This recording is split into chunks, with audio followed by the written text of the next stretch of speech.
I think it's important as designers and creative people to be able to look back and to say, here are the things that I've done, here's where this thing has been, and here is where it's going.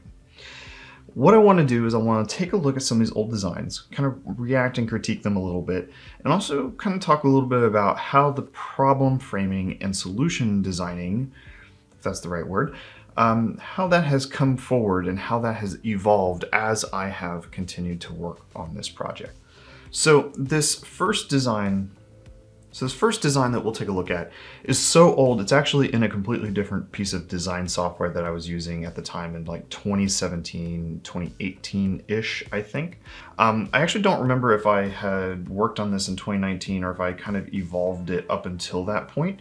But this was kind of one of the first, shall we say, product strategies or design paradigms I had been thinking about. Now, one of the things that's really interesting here is what we're looking at is an appointments kind of management screen. You can see some of the design is kind of messed up here, so it's so old. But what you can see at the top is actually kind of a really simplified nav bar. It's home, messages, appointments, and patients with a little kind of area for like a profile view. This was actually something that I inherited or kind of borrowed from Zoom. If you're familiar with the popular video conferencing software, kind of their design language uses something very similar. And I thought, you know, let's simplify this thing all the way down to home, messages, appointments, and patients. Like, to me, like, these are the core elements. These are the core features that any EHR needs to be able to do. Is you're managing messages, you're managing appointments, and you're managing patients. Everything else is really kind of shall we say, kind of connected to those things, right? It's kind of in the peripheral, and so it really doesn't need to have that same level of navigation prominence. You can see I've actually got a prototype of this here where you can you could click through this a little bit if you wanted to. Really, I really thought like this was going to be the way that we were going to go. Obviously, I think I'm glad that we're not going that way, or that I'm not going that way right now, primarily because we don't want to copy Zoom, which is one of the most valuable companies in the world.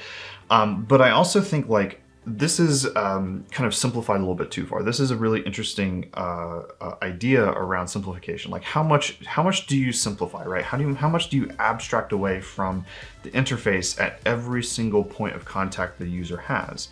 So, you know, if a user who had been used to like any of the big EHRs right now, if they were to open this up, they would see it and they would wonder, what is missing? Like, what am I not seeing? Because it is so drastically different. There's so much simplification happening that there's so much that's not here.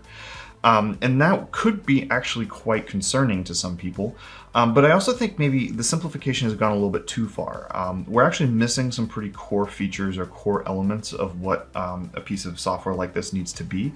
And to be fair, the design strategy here was to make this kind of a standalone piece of software, whereas now the HealthcareOS kind of paradigm is that it is a larger piece of software that can house other pieces of software, at least integrations into other pieces of software. So it's more of a complete kind of almost OS replacement for your piece of software rather than being, sorry, for your computer, rather than being kind of a piece of software that lives on that computer. So what we're missing a lot of the context that would be required for something like that, the date, time, you know, different navigation paradigms around navigating between different, you know, patients or appointments or different levels within a patient. You know, if you open up a patient and you go to look at their history, and then within that, you go to look at a note from a specific date, being able to navigate away and around in that is really important. And potentially if you need to open up multiple patients at once.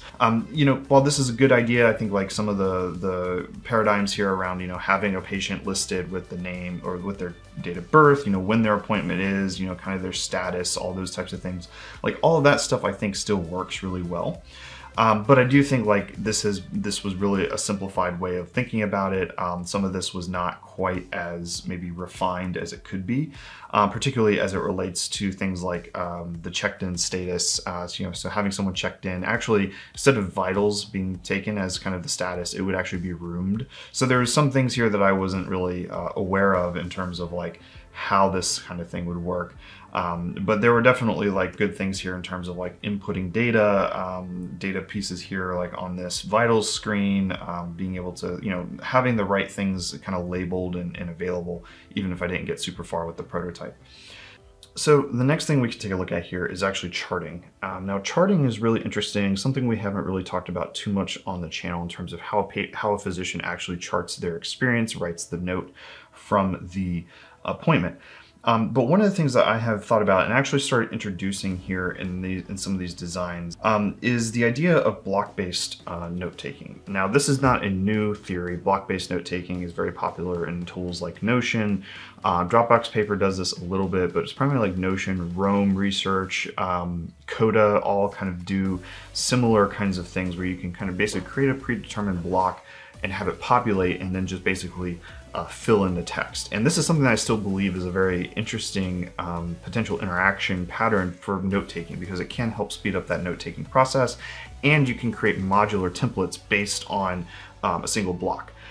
So one thing that I thought about here was like kind of having, you know, different pieces of information available in terms of like the chart, the vital signs, the note itself with a template, and then being able to basically add different template sections with like problem, review of systems, the assessment, the plan, you know, having different states for that little kind of thing, and then basically inserting like some preset text, or at least text that you could then customize. So maybe it's like a heading, so probably always going to be a heading with a paragraph of text, and then within that text you could change the template essentially itself and have variables that you could switch out and things like that. And then basically moving on to your next section. So you could theoretically build a note somewhat quickly this way, and particularly if you have a whole note complete and it's just the blocks already. And then also how to you know, supplement those notes. So one of the things that's really important is not just writing down and observing what has been said and done, but then there's a level here of analysis, both for billing and coding purposes, but also for future reference in terms of diagnostics, creating plans, you know, medications, ordering tests, things like that. So that extra level of action and analysis could be much faster if we are able to write the notes much quicker, right? So like that kind of so note-taking is not just writing something, but then it's this extra step of analyzing and taking action based on that text, whether it is for billing or coding, whether or not it is for something else that the physician might need to do. And so these designs were a part of this. Now, one of the things I don't really love about this is you are kind of locked in. It's a very small amount of space that we have here for this note to be written in. So I think like one of the designs I'm working on now is a little bit wider. There's a little bit more space for the text. I also think that it's not quite as obvious here. I think like users would struggle with the discoverability of adding these blocks. Whereas maybe there's an option to kind of preset blocks or based on other information or just other actions. I actually think I have a version of that here where I started kind of giving the user the ability to just kind of add a block underneath the existing block. This is a kind of a terrible screen to use as an example, but you kind of see there's like buttons here to add blocks. That could be good, but it would just be another kind of another click to do. So you kind of have to balance that. You have to walk that line. Now, the last design I want to take a look at is actually kind of the most recent iteration prototype that I have. This design is what I started working on as I conceptualized the idea of what HealthcareOS is, which I need to do a more complete video on that. But the general idea is that we use more modular information displays with cards and smaller kind of interactive components to programmatically generate the interface based on the context of the appointment or the patient or the action that the physician needs to take. Now, the best way to explain that is with an example, which I've got here. And this prototype is kind of the most recent kind of stab at this. Now, this home screen is kind of what I'm calling Launchpad. Now, I know like Apple does this for their products. I'm sure there are other products that have a similar type of paradigm. And so the idea with the Launchpad is to give that user the contextual information they need around that kind of initial kind of start to their day, or if they come back after a break, right? And if they come back after lunch, here's the things that are most pertinent for your afternoon. And this Launchpad I think is good for that because it kind of gives you those big blocks where you can kind of do that. And the goal here would be to kind of add some smaller elements in here that kind of give you that overview list of what those things are. So that's a big problem here, and that is feedback I actually received from several physicians. Like, I see this, and then the information is good that's telling me, like, okay, 17 appointments, these are the types of appointments, these are the types of results that are back, here are the messages. But getting a little bit more context going into it. Now, this prototype is actually built in Vue, and one of the things that I'll just click into here real quick is like when you click into appointments, you kind of get this view of all these items on the left. These are your appointments for the day. And then each item is kind of this main area in the middle with these kind of modular cards. Now I'm still actually working on this. This is probably things that you've seen in recent videos. Is some of these different card designs. These probably look somewhat familiar. Some of the details might be different. For instance, right here with the active conditions list, the primary hypertension, diabetes, this is not a detailed enough list. And so I've kind of had to rethink how some of that works.